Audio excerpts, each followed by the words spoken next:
Soft music plays from the big speakers. In an open field, a horse chews green grass. Staring too long at the sun can blind your eye. The water warmed near the fire. Nesting birds might mate only once a year. Raise your hand before you speak. Put the tall glass down on the table. A local tavern brews the best beer. Take the wet wash and hang it to dry. The brush rustles when the breeze blows through.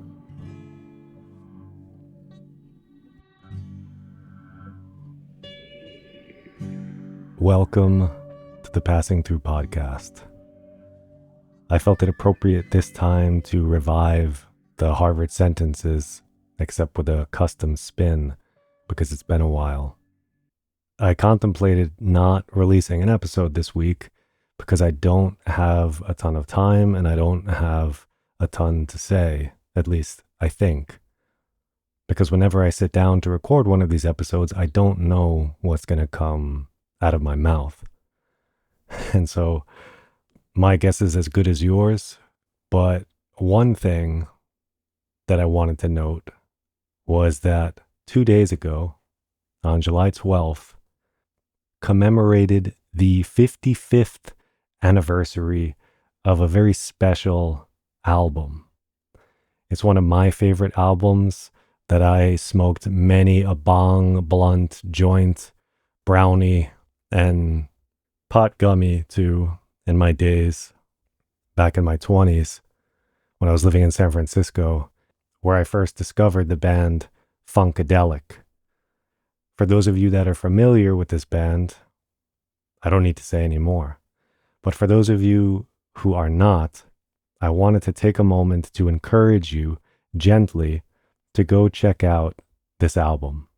It is a legendary album, from the sonic texture to the album art to the mythology around this album. I can't believe it's 55 years old because it holds up so well that you could listen to this album today and it could still feel new. It has a very retro feel. The guitars are soaked in wah and reverb and echo and delay. It's a very atmospheric album right from the beginning. The title track, Maggot Brain, is the first track on this album. And I thought to celebrate it that I might share with you a cover that I started working on the other day when I realized that it was the anniversary of this album. So I took it upon myself to learn the entirety of the first song on the album, which is a lengthy track. It's over 10 minutes long.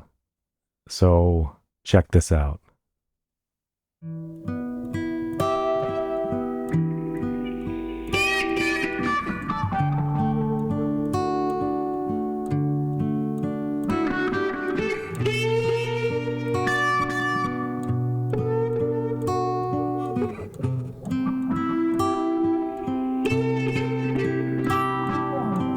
I'm just kidding. I didn't learn this song. I would need weeks to learn this song, I would guess. So I just fucked around and recorded the first few moments for your listening pleasure. Maybe one day when I have enough time, I could sit down and dedicate to it the time that it deserves so that I could actually masterfully play this song. But given that I didn't have any time and that I was playing this on an acoustic guitar, which is not the instrument that this song was intended for, it made me appreciate the difficulty and the strength and dexterity that's required to achieve the bends at the start of this song. So I haven't played guitar in months and months and months and months, maybe a year. I don't even know when the last time I played the guitar was, so my fingers were puny and weak and woefully underprepared to take on the task of playing the song. So what you're hearing there is just a few seconds of the intro. But this album, I strongly recommend you to listen to it, especially if you find yourself to be stoned or, I mean, the album holds up sober, but if you happen to have smoked a little bit of marijuana, it's going to be that much better. And as I alluded to in the beginning, there is definitely mythology around this album. The story about this song in particular is that when George Clinton, the kind of face of Funkadelic, instructed him to play as if he learned his mother just died. And so he was telling him to picture the day, really feel into how it would feel. How would he make sense of his life? How would he navigate that moment? And to really go deep and excavate something and take what he found and let it out through the guitar. And you can really hear that, particularly in this first song. It is epic. It is seminal. This album influenced generations of musicians. It can't be understated how important this album is and this group is. Funkadelic, George Clinton, Parliament Funkadelic, they defined a genre. They're one of the most significant bands of the 20th century. And so really, if you haven't heard it, I recommend you to check out the fuzz and the wah and the echoplex and all of the wonder and beauty and magic of this mind-melting, emotional apocalypse of sound. Those were literal critics' reviews. And the term maggot brain, the word, has some mythology around it as well, because some people say that it was the nickname of Eddie Hazel, the guitarist. Others say that it's a reference to the band leader George Clinton finding his brother's decomposing body, skull cracked, dead in an apartment in Newark, New Jersey. So I'll leave it up to you to dig into this and shape your own mythology around this sound, but it's a monumental album that definitely deserves to rub up against your eardrums. So I encourage you to give it a listen. Not only for that, but also for the fact that George Clinton and Parliament Funkadelic helped to pioneer Afrofuturism. Their album art is incredible. Their costumes. They just got back on tour recently to bring the mothership home. Like, really, go check out Funkadelic. It's required listening, in my opinion. And so, short of this musical interlude and detour that happened here at the beginning, I'm not sure what else of note there is to say. I mean, of course, things are going on. We're preparing for workshops. We just held a workshop a few weeks back. There was an epic, legendary moment during this workshop that I think probably goes down in community building workshop history. I could probably try to relay that story here briefly.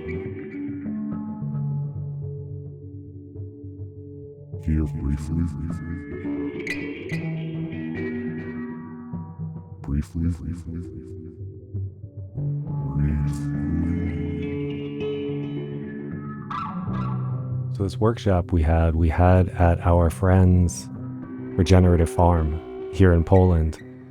And we went there early and we helped set up a yurt on the land. We helped our friends paint showers and compost toilets that they were building and basically get all of the infrastructure in place ahead of the workshop. So we did that for a week straight, working long hours. I was battling sickness. Unfortunately, on the last day of the workshop, unexpectedly, sickness really took me and I had to leave the workshop in the morning and go to the hospital. And it was just a whirlwind of an experience. But that part of the story isn't the part that I'm going to tell you about today. That's just to give you a little bit of context about the before and the after. But the moment I want to talk about is the day before the summer solstice. It was hot. It was sweltering heat. And towards the end of the day, maybe between 5 and 6 p.m., the skies started to darken. In the distance, you can hear rolling thunder. And if you popped your head outside of the door of the yurt, you saw black, inky storm clouds covering the sky. The sky was absolutely electric. You could feel the threat in the air. And so I didn't even want to walk out from the yurt back to the house on that flat, exposed land because I was afraid of getting struck dead by lightning. That's how scary the sky seemed. And so frantically, we ran to the yurt because we were beginning our final circle of that day. And so I got to the yurt and I started taking down the sides to prevent the water from getting in because the water was already beginning to come down. And we figured that it would be better to just get it mostly down, but keep it semi-open because it was important to have a breeze come through because the air was so hot and oppressive. And if we rolled all the sides down, it would turn into a very humid, very hot, very unbearable sauna. So we tried to keep the airflow in because the roof had to be closed. It was previously open and let the hot air rise out, but due to the rain, we had to shut it all. So the heat was trapped in the space if the walls were down. And so we started to begin the circle, and in the first moments, as we were about to start the circle, the rain just starts pounding, hammering, punching down onto the top of the yurt. The wind is blowing, and so all the water is spraying in the side. And so people are hurrying to pull the tarp down and seal the area. Where I was seated, unfortunately, I didn't know this at the time, but the fabric was kind of tangled in knots around the ropes that were holding it up. And so it took a great deal of focus and struggle to try to get it down. And all the while, water is pouring in, soaking the carpet like a sponge. All the capillary action is just forcing the water inwards into the center of the space slowly, accretially. And outside the tent, there was a slope. And so when the water was raining down the slope, it was turning into a little waterfall that was delivering a steady stream into the space behind me. And even when I got the tarp down, the water was still flowing in like a fucking river. I went to my fellow co-facilitators to inform them that this wasn't going to work. That not only was the space too hot, the sound deafening, and the floor flooding, but I was a bit rattled. I figured that we should come up with some solution here and figure something out because soon everything was going to be soaked inside of here and it wouldn't be habitable anymore. My facilitation team patiently heard my pushback and decided to proceed anyway. So the solution was to just move the circle inward away from the edges.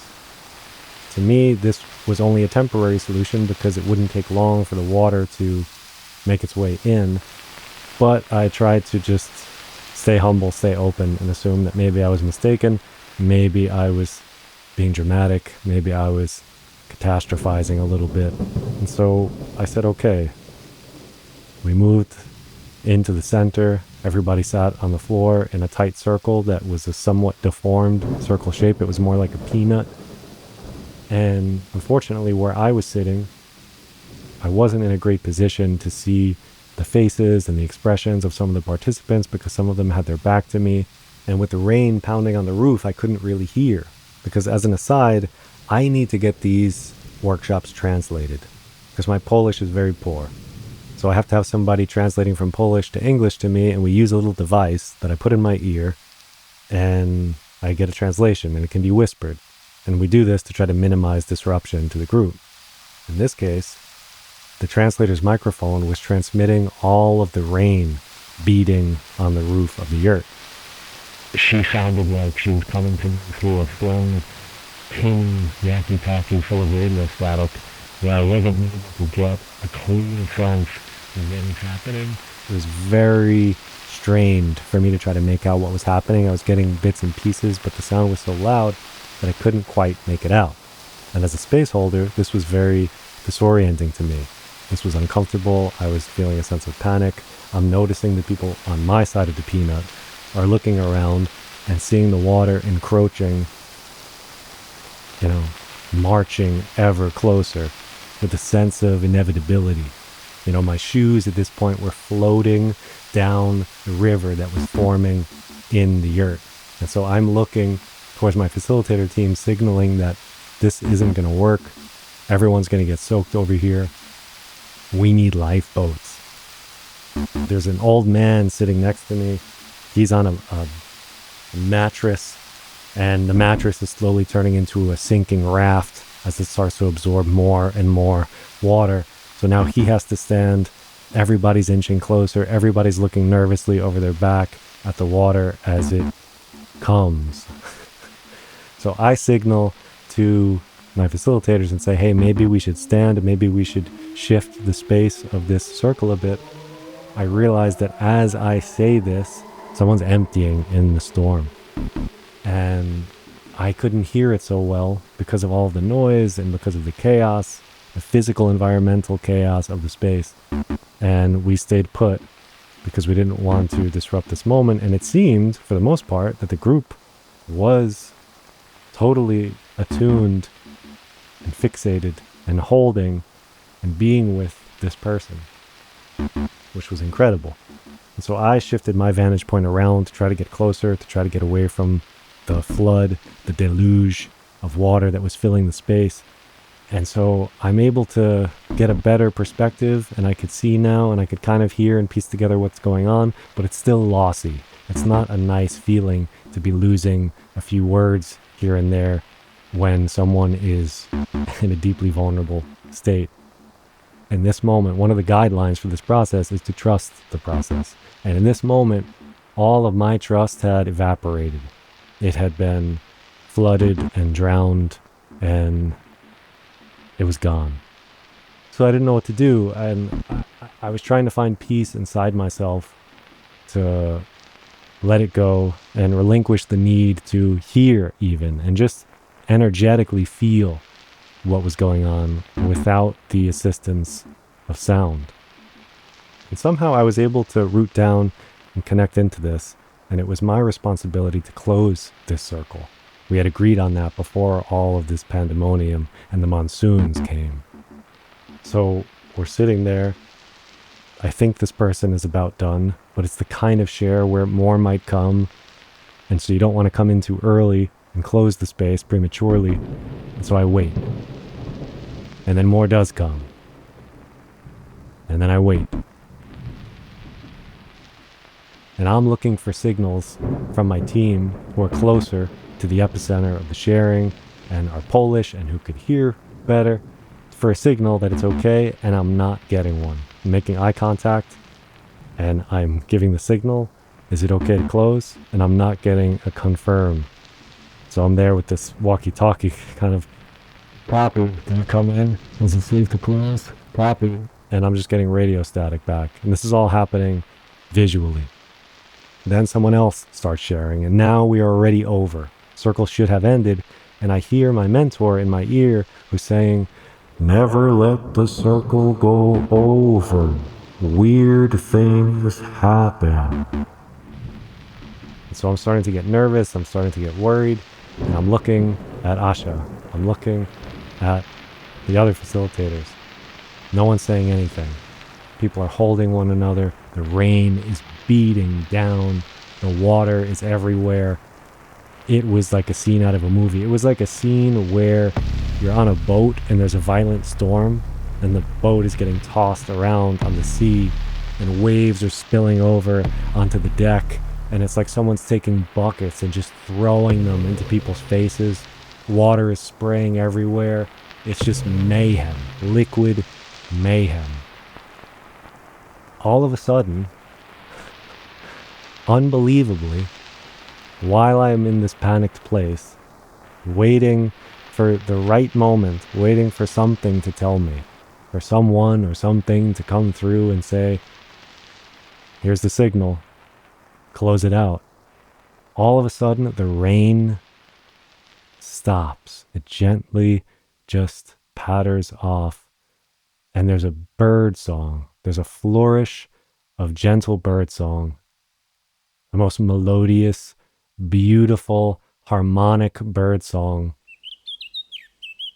that sounded somehow augmented and amplified and resplendent. I don't know, in the aftermath of all of that thunder and noise and rain.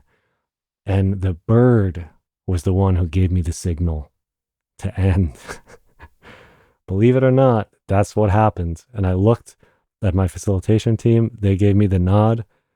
And because I had such a hard time hearing everything and I was focused more on feeling things, I got a lot of the content, but given the circumstances, there was some stuff that I was missing. And so I wanted to be careful and treat the situation with the respect, delicacy, reverence, and seriousness that it requires.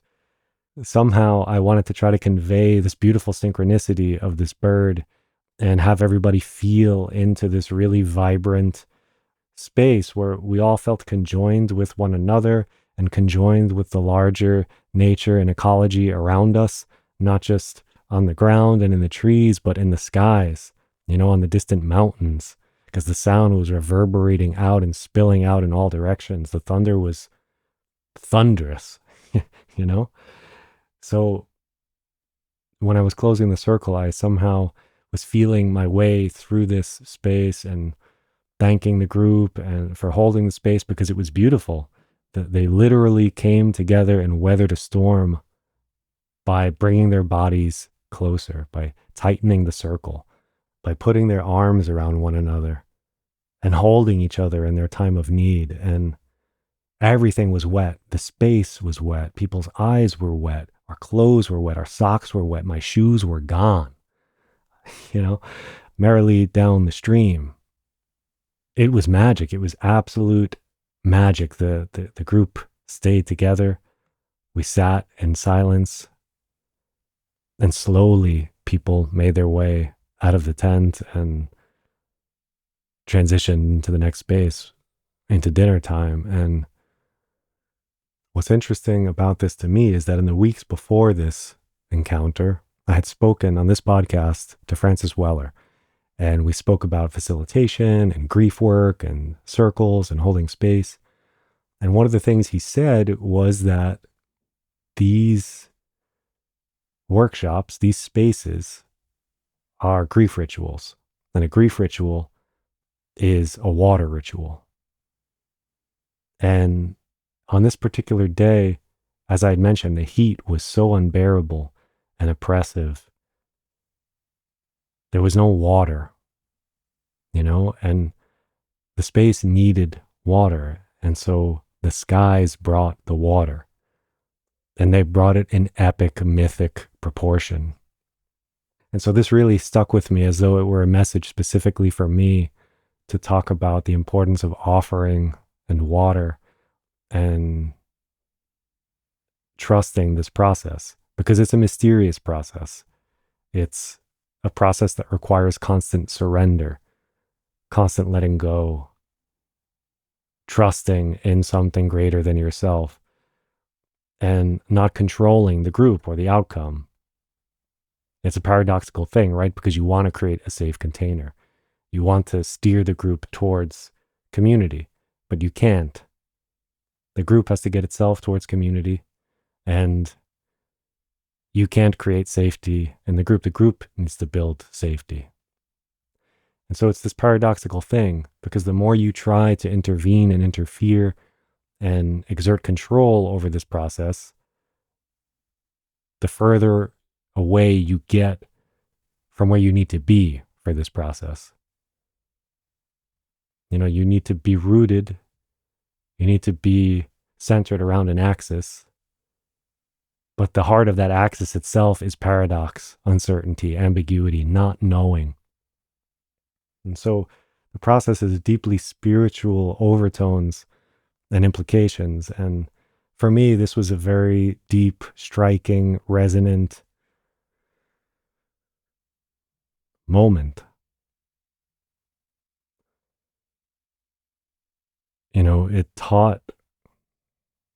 it showed me the importance of trusting in the process and what happens when you don't, and how you can spin out, get distracted, become compromised, and start to fill up and drown effectively in a metaphorical way with your own shit.